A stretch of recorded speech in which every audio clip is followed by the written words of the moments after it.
All right, over the past few decades, we've gone from having the world's lowest power prices, as you know, to some of the world's highest. Figures out from the Australian Energy Market Operator show that average wholesale power prices in New South Wales have skyrocketed over 340% between 2012 and 2022. Now, let's not forget we've had more and more renewables then, so they're not cheap, are they?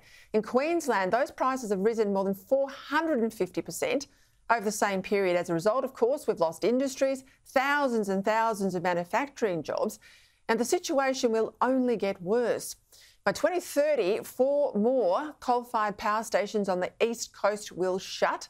The Kurri Kurri gas plant, well, it won't come online until Christmas next year.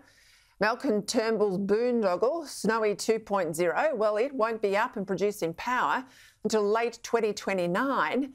And now the CEO of Origin Energy, Frank Calabria, has expressed his concerns, saying the transmission issue is the biggest threat he sees to so-called green energy.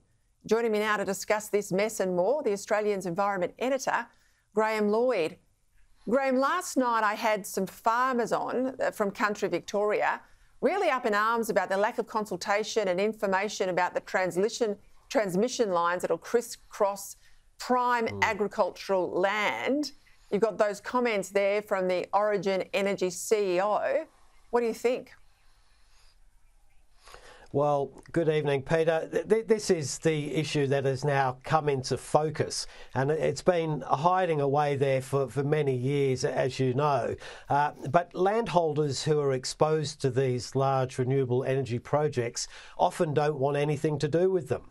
I've spent a lot of time in the regions, in areas where they were building wind farms with little consultation with the neighbours, and it's led to a whole sort of raft of reforms and soul searching by the industry.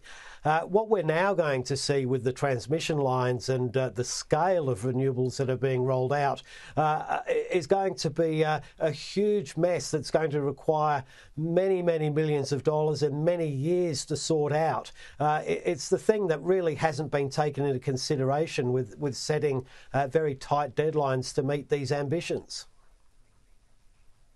I might add, of course, those costs, the $80 billion, and it'll be a lot more than that when it's actually done, will all be passed on to consumers. So I think poor old taxpayers get it in the neck twice there.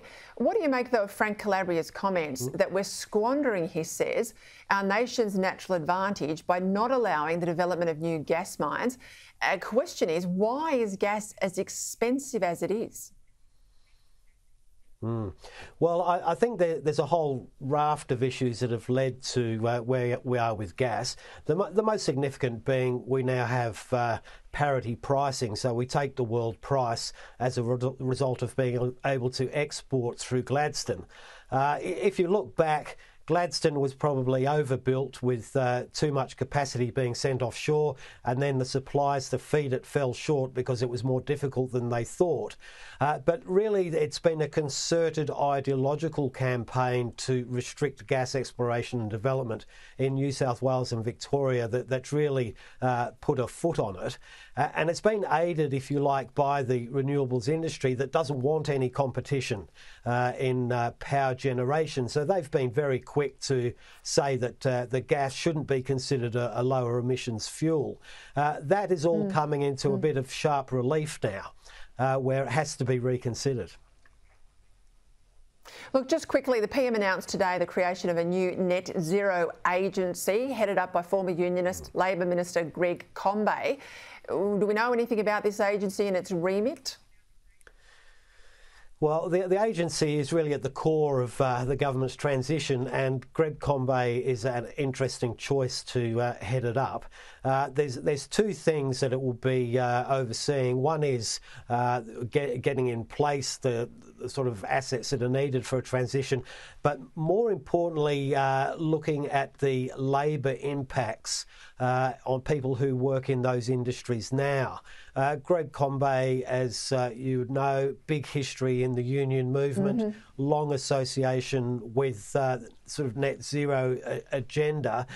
His task is very interesting in delivering to those union members who are going to be interrupted. And I think the space to watch is Greg Combet's more recent activities have been embedded in the superannuation industry. So there's a big agenda there from the government to bring super funds into this transition, and Greg Combet could be just the guy to make that happen. Thank you, Graham Lloyd. And of course, I expect this agency to be set up under legislation so that if the government changes and the Liberal Party, let's say, is in power and wants to alter it in any way, the hooks will be there in deep and they'll be stuck with it. Thanks for your time, Graham. See you next week.